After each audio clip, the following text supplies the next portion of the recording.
Good afternoon, good evening. Wow, it's been quite a trip here the last couple days. My name is Mary Rogero. I am what am I? I am an associate professor at Miami University. I am on the PHIUS Council and on the PHIUS board, and I'm really delighted to be here today. And it is my pleasure to introduce the closing speakers for today. To help frame the last presentation, I want to talk a little bit about the context at which these students are going to be presenting, and it's the Race to Zero competition. So in 2014, the U.S. Department of Energy, under the leadership of Sam Raskin, developed the Race to Zero student design competition. The competition was designed to inspire and develop the next generation of residential design and construction professionals. With a robust building science curriculum that was developed for use by participating universities, the competition provided the next generation of architects, engineers, construction managers, and entrepreneurs with the skills and experience to start careers in clean energy and generate creative solutions to real-world problems. In its inaugural year, 28 teams from U.S. and Canadian universities competed to design cost-effective, zero-energy ready homes for mainstream builders. The core zero-energy ready requirement focused on high-performance features that sharply reduce energy use and allow for all and most of the remaining energy use to be offset by renewable energy. The winning teams produced market-ready, state-of-the-art design solutions for high-performance homes that were energy efficient, comfortable, and durable. Student designs were awarded in categories such as analysis excellence, design excellence, and systems integration excellence. In 2015, the Race to Zero student competition included 33 teams from 27 universities in the US and Canada. By 2016, the competition had evolved a little bit more, and teams could enter into a number of different categories, including suburban single-family, urban single-family, attached housing, and small multifamily. That year, 31 teams from 25 colleges and collegial institutions competed. This past year, 83 teams submitted their projects, and 40 teams were selected to go and present at the Department of Energy labs out in Golden, Colorado, and 34 schools. So 40 teams, 34 schools.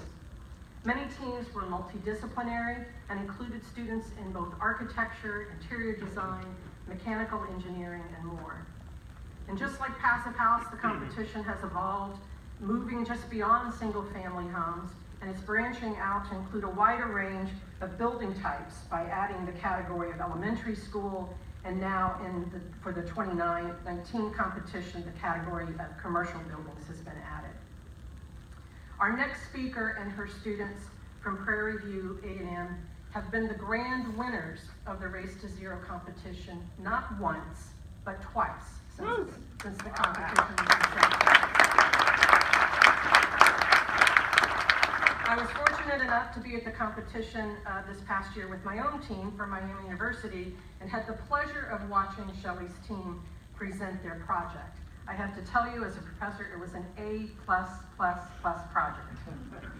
It's a very sensitive and beautifully designed project that was out of a deeply personal effort for many of the team members. Rooted in the principles of regenerative design, their award-winning project connects landscape and affordable net zero residences in building a strong sense of community in an area that was in desperate need of both reconnection and restoration. These students present a critical voice that for far too long has been ignored, and we can't and we shouldn't ignore it anymore. The issue of diversity in our professions, is an issue that should be front and center in this organization as we move forward. We have heard a lot of things at this conference that talk about our future and the possibility of what lies ahead. Some good things, some not so good things. But for me, and I hope for you today, that the work that Shelley and her students are doing represents a future that we can all get extremely excited about. It is a future that I want to support. It is my pleasure to introduce you to the Prairie View A&M team, students Shannon Martin, Cynthia Suarez-Harris, Kenya Lopez, Lidell Thomas, and their inspiring faculty member who is both mentor and teacher, Shelley Poplar.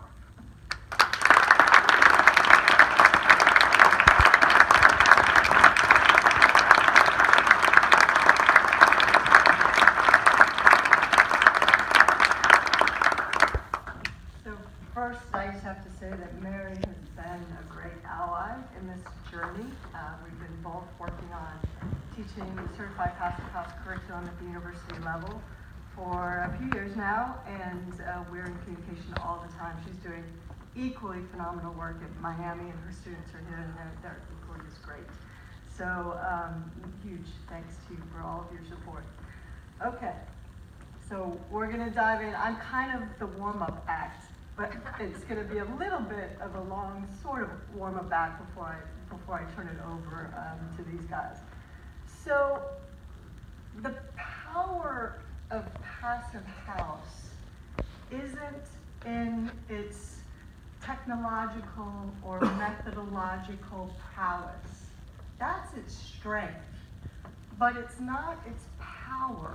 Its power is its rootedness in social justice, in this idea that we should all share our carbon footprint equally. What we would like to offer today is that we can increase that power exponentially by a slight shift in our perspective and our approach. Okay, not moving away from this, but maybe expanding it just a little bit. So, here we go. Meet Gaia. Gaia, like all living beings, is complex.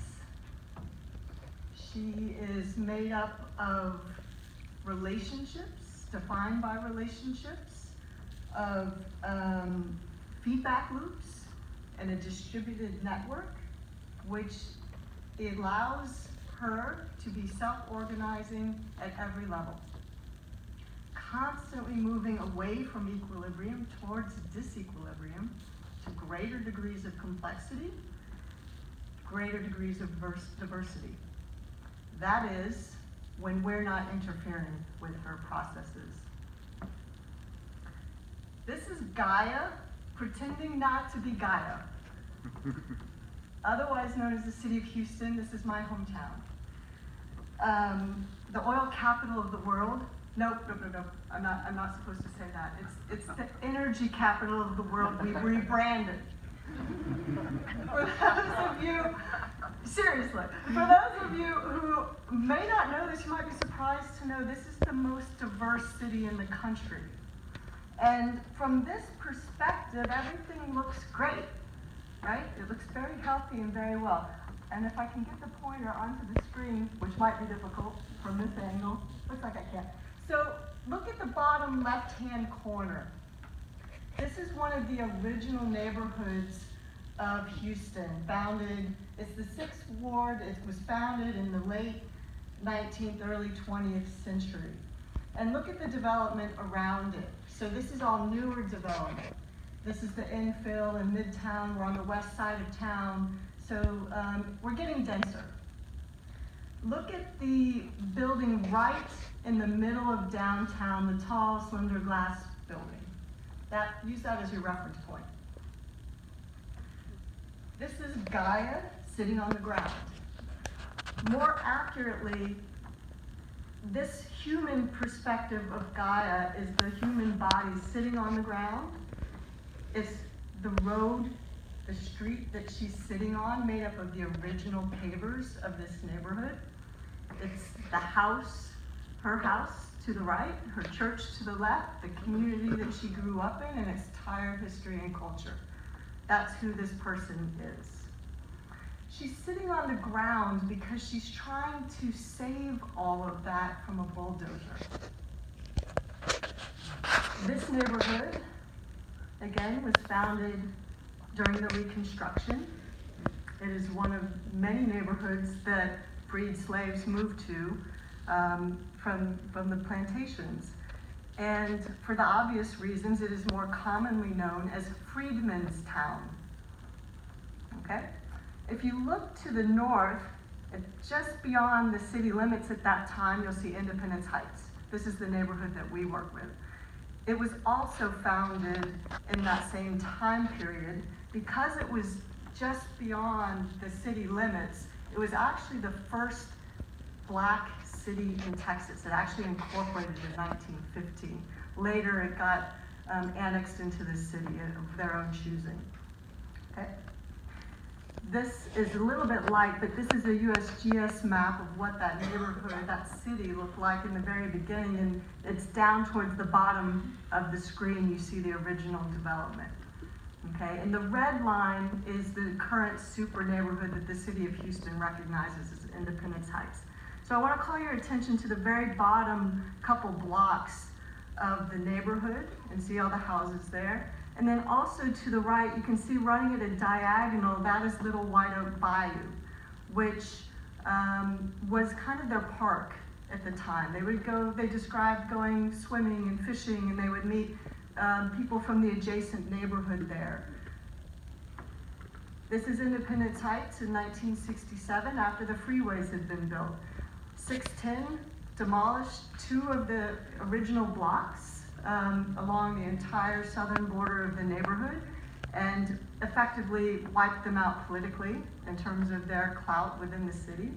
And I-45 was built practically right on top of Little White Oak Bayou, and it was paved over for the most part at that time, so it's now pretty much concrete culverts and whatnot, with just a little bit of it remaining naturalized. This is Gaia on the left, the elder of Independence Heights, who shared those stories with us. And on the right is Gaia, one of our students from Prairie View A&M. This is how we always start our work. And we've been at this for 4 or 5 years, going and talking to people, collecting their stories and understanding what the story is of this place. We always start there. So that is your sociological primer for what you're going to see our students have done there. Now for the ecological primer. So to understand Houston, you have to first know that it is the Houston-Galveston area region. And at the bottom you can see Galveston is the barrier island, just beyond it. When, in the 19th century, Galveston was actually the dominant city. It was the port. It was where all the wealth was. At that same time, a couple of developers had founded Houston on Buffalo Bayou, just inland from the bay, and they were still trying to convince everyone that Houston wasn't actually just a swamp. You can see at the bottom that we are not strangers to hurricanes, so we have a long history of those. The darker lines are the larger events. All of these represent events that had a loss of life and/or property. You can see from this that there's some precedence for the frequency of storms, but what there's not precedence for is the frequency and the intensity. In the 2 years leading up to Harvey, we had 2 500-year storms and 1 100-year storms in a 2-year period. And then Harvey hit, 1,000+ year storm, okay? So that's the situation that we're dealing with. This is the wrath of Gaia, at least from our perspective, right?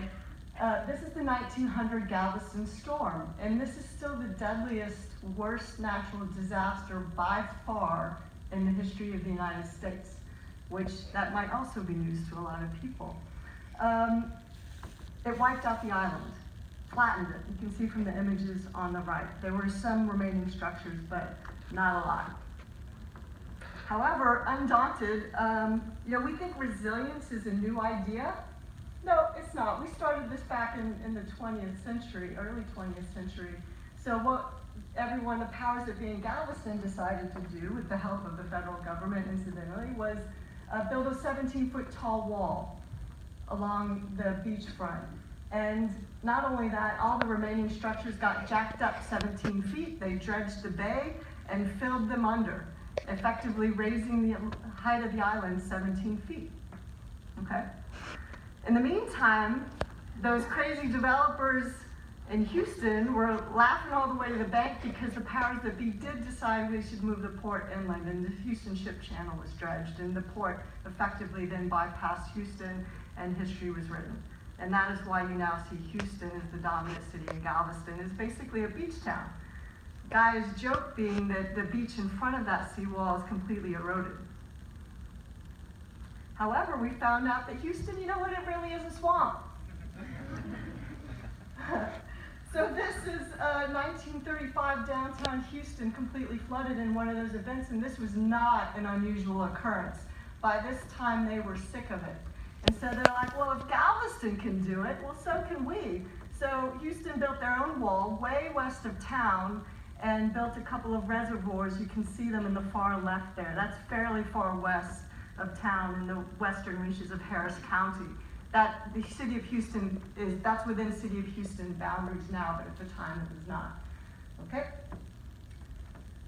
So when you look at Houston, Galveston region, 20th century resilience, this is what you should see. So this is basically the area that was being focused on. There's a little bit clearer. We built a wall to protect us from the sea and a wall to protect us from water coming from land. Okay? That worked fairly okay for a long time. It did protect loss of life and damage over time. It's done, you know, a fairly decent job of that. That said, oops, Houston really is a swamp. Okay, so this is it's a whole system of bayous, and right, so not all of those get protected by that system. And by the way, that reservoir system got completely overwhelmed during Harvey. They had to actually release water from it and flood everything along the Buffalo Bayou because it was going to burst. So it can't even handle the situation at this point. And you know what? That's because we've paved the whole city over, right? And so we have our issues. And you get the picture. So all these next slides are going to show you, these are FEMA assessed damage to residences in some of the storms that we've been looking at. And the box in the middle, I think you can see it, is Independence Heights in all cases, the neighborhood that we're working on. So this is Tropical Storm Allison, 2001. And you can see pretty heavy purple going on there. The neighborhood was wiped out in 2001. And this is one of the more recent floods. So this was on Memorial Day, just a couple of years ahead of Harvey. And again, you see significant damage in Independence Heights, which in no way recovered from Tropical Storm Allison. This is the combination of the second 500-year storm and that one. Again, you know, you're seeing the damage in the Independence Heights area. And by the way, like you're also seeing on these maps, that damage is occurring well outside of flood zones, floodplains. It's not just in floodplains, it's happening everywhere. We really are in a conundrum on this front. So by the time we get to Harvey, this is Harvey. To be honest, like when you zoom in on Independence Heights, there's just a few red dots left there. That's because it had already been wiped out. Everything that would have been wiped out in Harvey was already gone and had not been replaced. So it's not surprising to see this headline 2 weeks ago by the New York Times. But this is the understatement of the century. Because what they're talking about is, oh, they haven't recovered from a storm a year ago. No, they haven't recovered from a storm 17 years ago. That's the reality of the situation. So you go to neighborhoods like this and they laugh. Like, are you kidding me? Like, you really don't know what's happening here. This is Gaia sitting on a pile of rubble after the 1900 storm. But the thing about this image that I find so fascinating is that when you look in his eyes, there is hope and potential. For why, you know? So when we take the temperature of a human being, or any being, Gaia, let's say, and we find that it has a fever, we for sure should use every best practice available to us to try to reduce that fever. We should. But if well-being is what we're after, we can't stop there. I would offer, and what I teach my students, is that well-being is a state of living into our essence, our purpose, our potential. That's how we would define well-being. So if that's what we're after, then we need to start with a different question. We need to start not with the question, what's wrong? What's the problem? We need to shift our question to, what is the potential? And with that, I have the honor to introduce you to my heroes, the hope for us, our potential, the reason I get up in the morning, and hope you are super inspired by them. So this is the Prairie View A&M, Race to Zero, and now Solar Decathlon, Team Mod Squad. All right.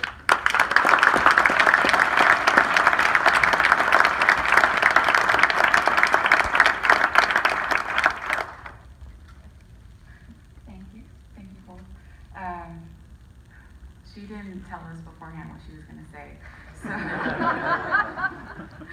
so don't mind us while we try to recover from that. For everyone that's seen our presentation before, we're going to take a bit of a different approach, so hopefully you're in for a treat. And not that everyone needs it, but for those that do, I want to go ahead and say, let's give each other the permission to feel whatever we're feeling. Let's not try to hide behind any professionalism or anything, just get it out of the way and let's be our true authentic selves. So I know all of us are feeling very nervous right now, but that said, we are honored to be before you. So yeah, let's get started. So we finally have the honor of introducing you to the FlyFlat. So for us, the impact of Hurricane Harvey greatly influenced our approach to this project. The damage that was endured across the board encouraged us to have resilience take center stage. And so we took on the task of imagining and then designing inflow housing that would act as a safe haven so that residents could be rescued to it instead of having to be rescued from it. Independence Heights, as Shelley said earlier, is a historically Black community located just north of downtown Houston. This community has a very special connection to our university because many of the founders were actually educated at Prairie View A&M. And also to this day, many or a majority of the class entering into the architecture school either has family that lives in the area or is from there themselves. And so this place remains a very special community to us. Unfortunately, the issues that this neighborhood is facing has made it increasingly difficult for them to recover, as Shelley said, from storms such as Harvey, but dating all the way back to Hurricane Allison. A tropical storm Allison, sorry. So for the past 4 to 5 years, our senior design studio has been focused on public interest design. So we've worked with Independence Heights community for that long, and our goal has been to help them achieve resilience in the 3 major areas that they are facing issues. So economically, this is a low-income community.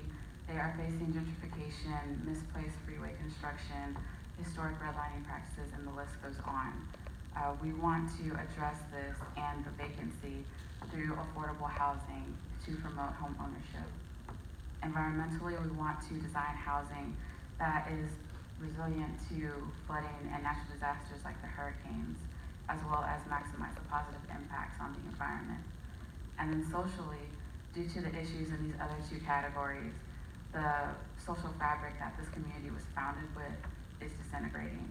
And so we want to use this design to help them rebuild that social fabric. That includes enabling the remaining elders to age in place and serve as a foundation, and also encourage the younger generations, most of whom who have decided to leave, to come back and restore this community to what it was and what it can be.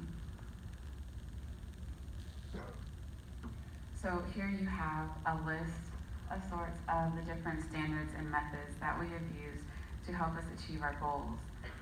FEMA 499 helped us to achieve our natural disaster resilience goals. Low impact development helped us to achieve zero stormwater runoff during a 2-year flooding event on our site.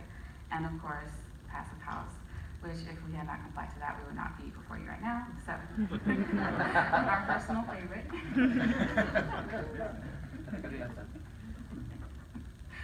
So as a little break, here is our full PV Mod Squad team. It consisted of completely undergraduate students majoring in architecture, construction science, and mechanical engineering. 4 of these students have graduated, and 2 of them have recently passed their CPHC exam. That brings the total of CPHCs on the project, excluding Shelley, to 3.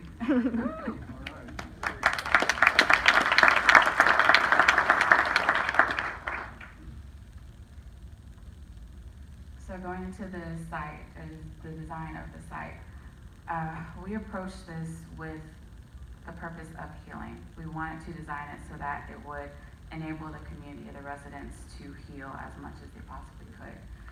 So that included using a pocket neighborhood approach. We did this because it creates a community within a community.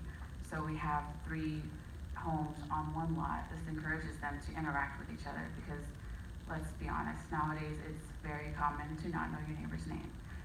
And that contributes to some of the problems that they're facing right now. We want to get away from that. We incorporated central gathering spaces, as well as maintaining their privacy with private green spaces as well. As far as the environment goes and addressing the stormwater on site, we minimize the amount of impermeable pavement as much as possible. Hopefully you can see it. I can't point to it. But the strip at the bottom, that is a light gray or white on the screen, that is the sidewalk, and that is the only impermeable pavement that we have on site. Everything else is either permeable pavement or preserved green space.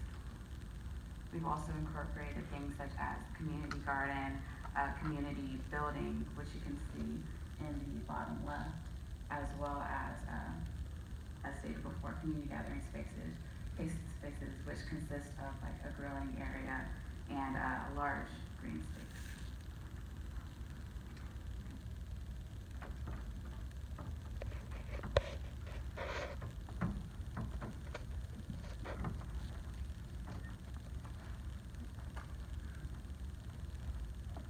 Hello, my name is Liddell Thomas. I'm going to go through the architecture part. But to start off, so being from New Orleans and a New Orleans native, and going through Hurricane Katrina, I know firsthand what it's like going through a hurricane, and that you shouldn't take them lightly. Although I was young and elementary when it happened, it has been the biggest event that has forever changed my life. And I can remember it very vividly, and I will never forget it. Imagine turning on the news, you see your mirror saying that it's mandatory evacuation because of a Category 3 hurricanes coming. So you have to prepare. That means boarding up your home, moving everything upstairs so it won't get flooded, and also leaving most of your precious valuables behind. Me and my family, on up from my great-grandparents on down, we all decided to go to my uncle's house, who's in Houston. So, since it was a mandatory evacuation, what should have been a 5 to 6 hour drive turned out to be an 18-hour drive. And so we went to my uncle's house, which is in Houston. However, it's 40 of us in a 3-bedroom house, only 2 bathrooms.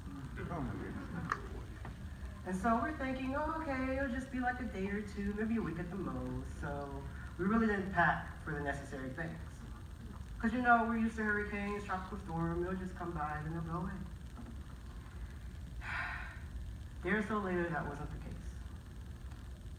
I can remember the silence and the sobbing and the shock that we saw when the news came on. It was very devastating, and it was very devastating, and it changed our lives drastically. I can remember everyone trying to figure out what was the next stage and seeing on TV that the whole city was flooded. Up to 80% of it was flooded, and a lot of people have been killed. And some of our family was still there, so we were in a frantic thinking, what about our house? What about our home? What about our families? Everything's still there. And mind you, we couldn't go back because the city was closed. And it was closed for up to 2 weeks because of the levees. And because of the pump stations, they weren't able to pump out the water. So once you find out, you have to make sure you have the right insurance. You have to make sure you have to get your claims up. You have to get on a waiting list. And if you don't have insurance, you have to go through FEMA and all of these loopholes and trying to figure out what's the next stage and what are you going to do next. As for me and my immediate family, we decided not to relocate. But however, much of my aunts and much of my other cousins, they decided to go back. And in order to go back, they tried to rebuild, and while they were rebuilding, they got FEMA assistance, and they came in with these trailers.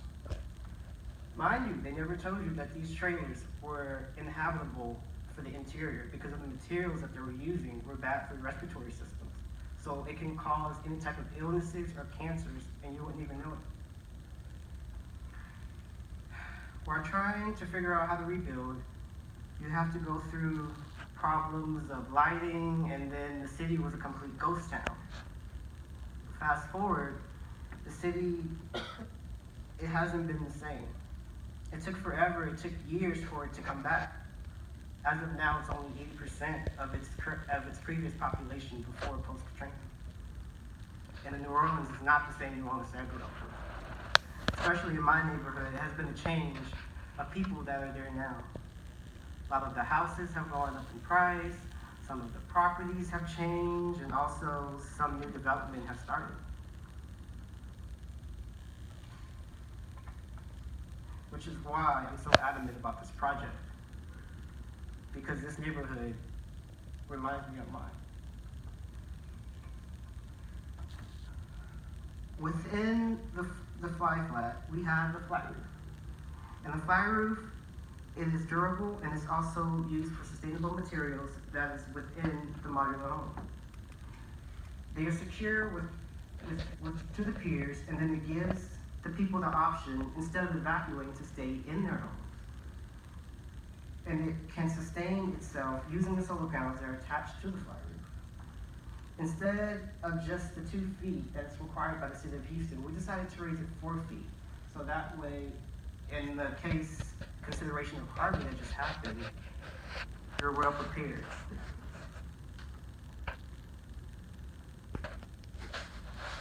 Built for the people of the community, for all walks of life, we included the 1-bedroom, 2-bedroom, and the 3-bedroom. The modular design will give us the freedom to different arrangements and different configurations for the customer and for the people who are going to be in there. Since we used the rigid insulation instead of that pink, fluffy white stuff, we're having the white stuff, the drywall will, instead of using the drywall, it will cause, since instead of using the drywall, we use the rigid insulation, so that way, if a flood does occur and it happen, the rigid insulation won't be as damaged as the drywall because it's going to be flooded and it's going to create mold.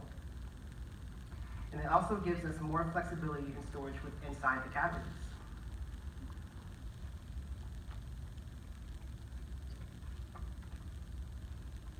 For it, customers are able to customize their own home pertaining to their lifestyle. These modules will be built using student labor with our design build program and also the Fab Lab that can be located on our campus. We will propose to use the crane that's attached to the Fab Lab, pick it up once it's built, and then transport it onto a truck. That truck will transport the modular home onto the site next and pull up on the curb, and that way there will be a crane that will be on site, and while that's happening, there will be the flat roof system that will already be there in place. modular home using the crane would be slid into the roof structure, and that way it'd be secure. I believe in this project because of its resiliency and its rapid recovery that it's capable of. Instead of having to go through the trouble of boarding up your home, wondering what you're gonna do next, and wondering about your valuables, and sitting in traffic, and having to leave, and then making people anxious, and having to go through something through their life that's really drastic, they're able to stay here in the community.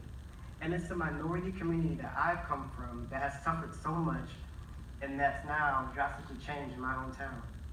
So that's why I believe in this project.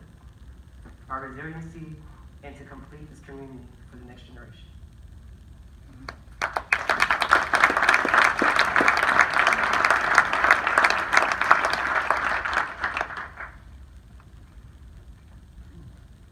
Hi, I'm Cynthia, and I want to share with you guys why working on this project was a really special opportunity for me. So I also grew up in a community really close to Independence Heights. It was a low-income, majority Black, really tight-knit community. It was a type of community where everybody knows each other, kids are outside playing all the time, everybody knows everybody's business kind of thing. But it did have a very strong culture, and every now and then I drive by and I just kind of look and see what's going on. Just recently, give me a second. I drove around and I saw women outside, they're barbecuing, they're playing cards, all kinds of stuff. And that's something that I want for my kids. So right now, I'm a single parent, I have 2 children, and I go to school full time. And affordable housing is not a reality. Gosh. Okay. So, affordable housing is not a reality for me right now, but this project did help me envision that for my family. So, for example, I would be looking at the 3-bedroom module that we designed. It's a floor plan that fits a family of 3 or 4, but it has 3 bedrooms. And what we did is we designed them for you. You yourself can choose the size and the price, well, size that fits your budget. I would then upgrade according to what performance package I can afford. So, for example, I can get the Passive House energy upgrade that comes with triple pane windows, or maybe I can go for the FEMA 499 that has impact-resistant windows and NGO board that's resilient. Another thing is our project's approach is to work with a local community development corporation, and that as a land trust, and the land trust would own the land that these homes sit in, and that would give me the confidence that I can afford my bills every month, and that I wouldn't be pushed out by gentrification occurring around me. Another thing, the fly roofs over the homes not only work as a shading structure, they also house the photovoltaic system that's generating power for the homes. And the land trust is also operating as a solar co-op utility. So they're not only managing the power, the energy, but they're also giving me the chance to gain some passive income down the long run. And now, once one of you guys hire me and give me a $60,000 salary,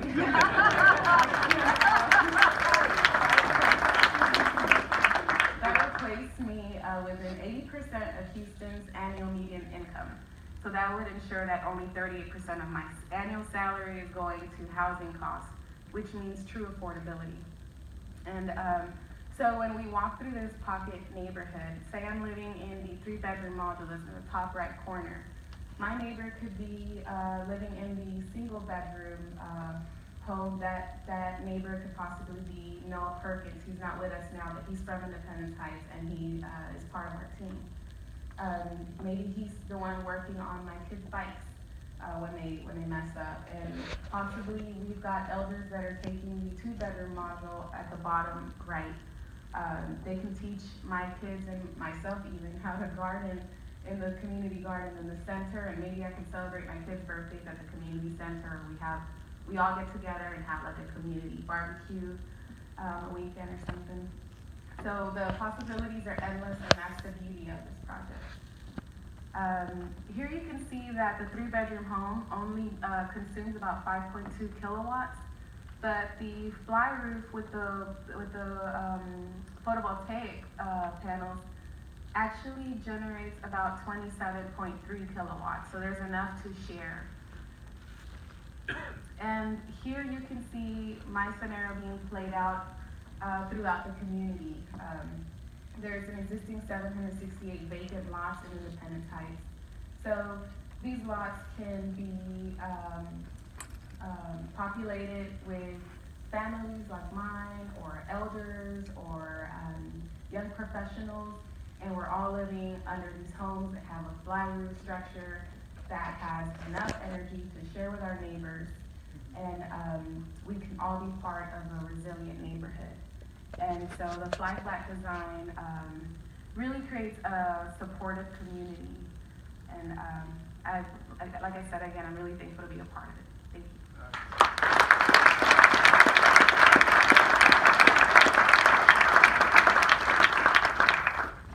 you. So let's all take a second to dry our eyes. I promise that I am serving as the break, and I will try not to make you cry.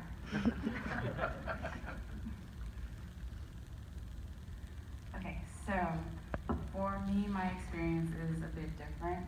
I had no plans or intentions of going to Prairie View A&M or even majoring in architecture, but that is exactly what happened. And so I found myself at a new school with an unfamiliar major, having to figure out how the two of us fit together, especially when this is a profession that is largely glorified for its beautification practices and not much else. And so,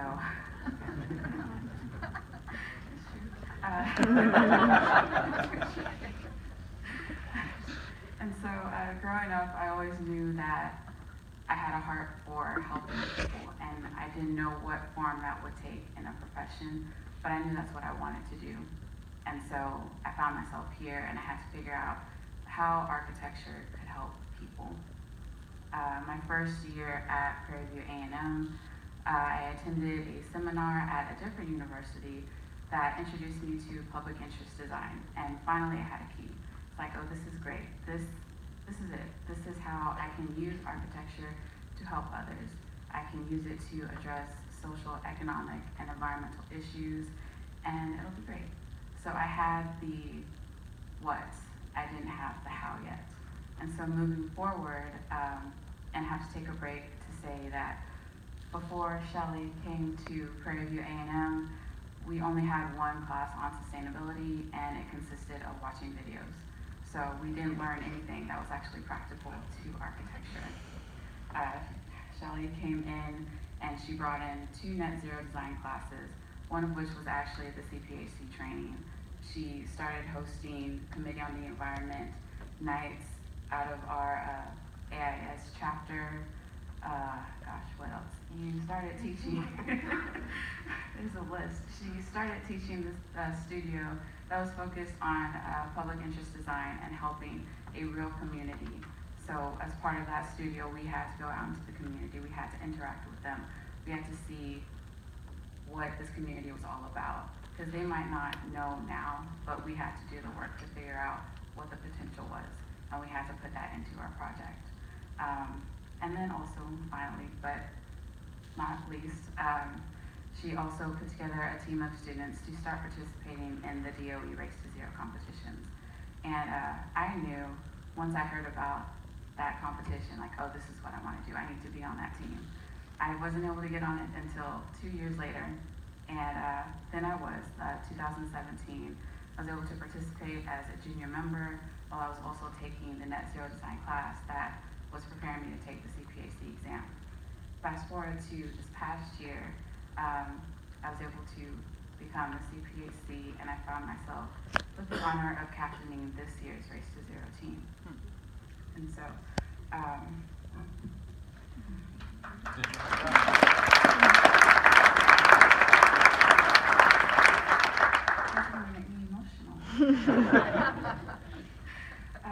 And I don't say honor lightly. All of us, including Shelley and all of our industry partners, two of which are here tonight. And I have to give them a shout out because they're awesome as well as our other professors, one of which is also here tonight. It was an amazing team. Everyone found their strengths and also found their weaknesses, and we were able to support each other in all of that. And out of that came this project. So, in participating in this year's Race to Zero team, I was able to work on the energy modeling and envelope and site design of this project.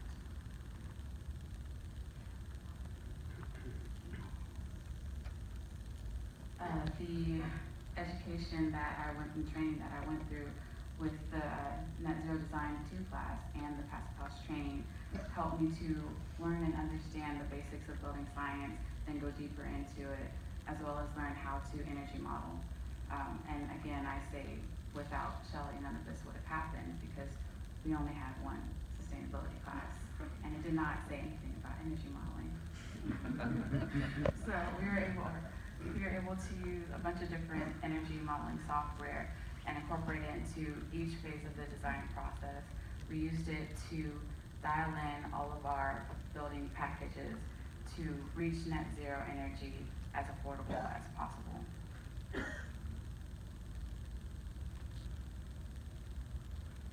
And so our main packages, our base package was the Energy Star model. The other ones consisted of the Zero Energy Ready Home and Passive House. And so without our photovoltaic system, the HERS score ranged from 50 to 42, and with the photovoltaic system, the HERS score ranged from -8 to -12. And so with our envelope package, we wanted to make sure that all of them, even the base package, was a high-performing envelope. And implementing the fly roof structure and the modular approach, we were able to eliminate any thermal bridging and achieve a continuous thermal boundary and air barrier.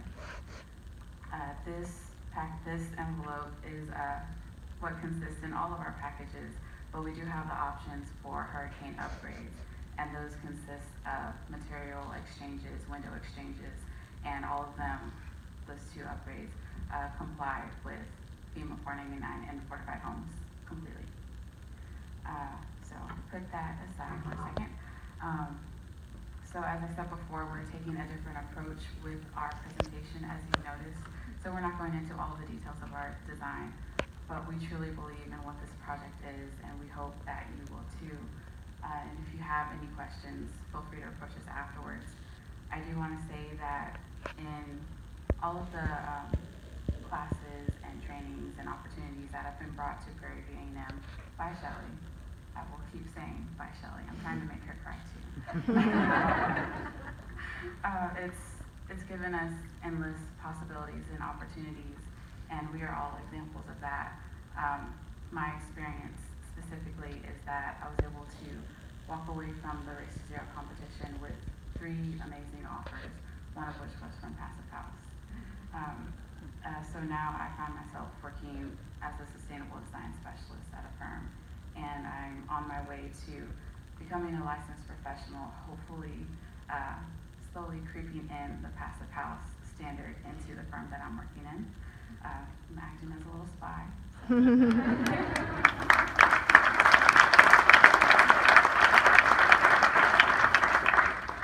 And also to show them how important things like this are. I see, and I think we've all seen that majorly there is a lack of focus on the right thing. We have our priorities in the wrong area. So many people are focused on the show or the glamour or the money. Not enough are focused on the potential of the person standing next to them. We're focused on getting ourselves up as high as possible, not necessarily reaching back to pull the other people up with us.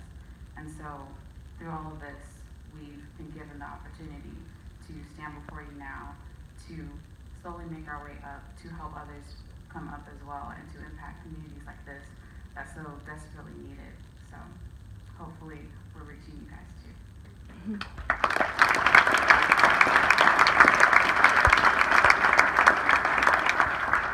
Thank you, Sharon, and everyone else. My name is Kenya Lopez. Let me see. Figure this out. Okay, so I got stuck with the not so boring part. Quite interesting, actually. So, I come from a low-income household. Moved around a lot, and every apartment had mold. I come home from school, and suddenly the mold was gone. So my father's solution was to paint over it. The initial thought of my parents has been, they didn't then and still don't have the funds to take care of the mold issue, which has not been a primary issue for my parents. And I don't imagine them being the only ones with that same mentality. Sorry. Their townhome is poorly built, and as a daughter, I worry about my parents' health and safety because it's everywhere, and the walls are cracking, there's holes forming, and it's sad. I often go over and I tell them, you guys have to get out of here. But, sorry. The way that they answer, they just ask me, where are we gonna go? Because they don't have the funds to move.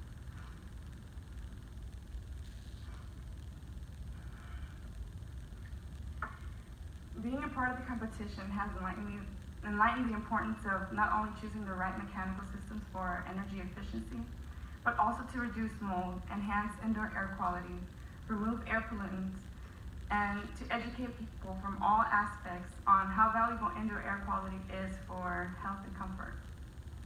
With this project, using passive house standards, we had to make sure to have continuous ventilation to prevent discomfort within the space. We incorporated right-size mini splits, an ERV, and a dehumidifier in all cases.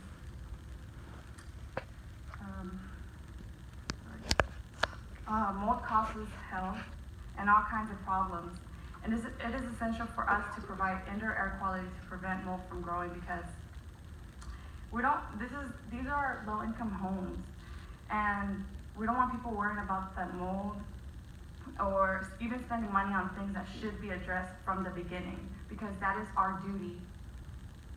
Sustainability is a guide we utilize throughout the whole project, using standards from Passive House, Zero Ready Energy Home, and so on. We were able to address economic, environmental, and social issues through these strategies to achieve resiliency. But beyond building science, we established communication, relation, and involvement within the community. We showed that we cared. We informed ourselves thoroughly with the context, and we focused on designing a home that was suitable for all walks of life. Our personal stories also allowed us to understand our why, our purpose, because we share similar experiences. We talked about it, and then we designed about it. We did our part because it is an incredible feeling, knowing that persons are going to be living in healthy homes that they can afford, with healthy air, eco-friendly, and that gives the social fabric the capacity to evolve. I don't pat myself in the back because it's not necessarily about me, but about all of us. I always had the sense of the world being a mirror of who I am. The difference now is that I continue to discover my relationship with Mother Earth, people, animals, and nature, and my value-adding role as a future architect. But most importantly, as an empathetic human, begins with self-actualization to see beyond self and discover your value-adding part within the whole, allowing us to evolve. And lacking the understanding causes a deteriorating world of independent state of mind. But viewing it from a regenerative passive house perspective, then we can evolve together towards a more compassionate built world. So let's make healthy homes there and everywhere. So in the event of another natural disaster. People like my parents and like this guy here, so they can be safe in the comfort of their home. And on behalf of the Mod Squad, I just want to thank Shelly and Shannon and April, who isn't here with us today. She's still alive. For caring and guiding us throughout the whole process. I don't think we can thank y'all enough for truly changing our lives and opening reality, exposing reality to us. And I want to thank all of y'all for being here as well. And that concludes our project.